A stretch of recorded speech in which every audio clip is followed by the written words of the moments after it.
ବଡ ବାବୁ ମୁଁ କଣ ଏ ଜନ୍ମରେ କେବେ ବାହା ହେଇପାରିବିନି।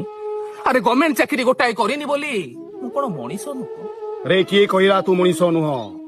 ତୁ ମଣିଷ ମଣିଷ ପରି ସବୁ କାମ କରିପାରିବୁ, ହେଲେ ଗୋଟେ ସୁନ୍ଦରୀ ଝିଅ ବାହା ହେଇପାରିବୁନି, କାହିଁକି ନା ତୋର ସରକାରୀ ଚାକିରି ନାହିଁ। ଜାଣିଛ ବଡ ବାବୁ, ଗୋଟେ ଝିଅ ଦେଖିବାକୁ ଯାଇଥିଲି। ତା ବାପା ମତେ ପଚାରୁଛି, ଏ ପୁଅ ତୁ ଗଭର୍ଣ୍ଣମେଣ୍ଟ ଚାକିରି କରିଛୁ ନା ନାହିଁ?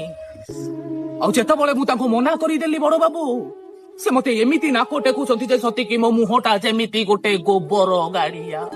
ଆରେ ଖାଲି ତୁ ନୁହଁରେ, ଏମିତି କିଛି ପରିସ୍ଥିତି ମୋ ସହିତ ଘଟିଲା ବୋଲି ଆଜି ଯାଏ ମୁଁ ବି ବାହା ହେଇନି। ଏମିତି ତମ ସହିତ କଣ ଘଟିଲା ବଡ ବାବୁ? ଆରେ ଜାଣିଛୁ, ମୁଁ ବି ଯୋଉଠିକି ଗଲି ସେଇ ଗୋଟାଏ କଥା, ତମେ ସରକାରୀ ଚାକିରି କରିଛ ନା କରିନ। ମୁଁ ବାଧ୍ୟ ହେଇକି ନିଷ୍ପତ୍ତି ନେଲି, ଏଥର ଯୋଉଠିକି ଯିବି ଯେମିତି ଝିଅ ମିଳୁ ନିଶ୍ଚୟ ବିବାହ କରି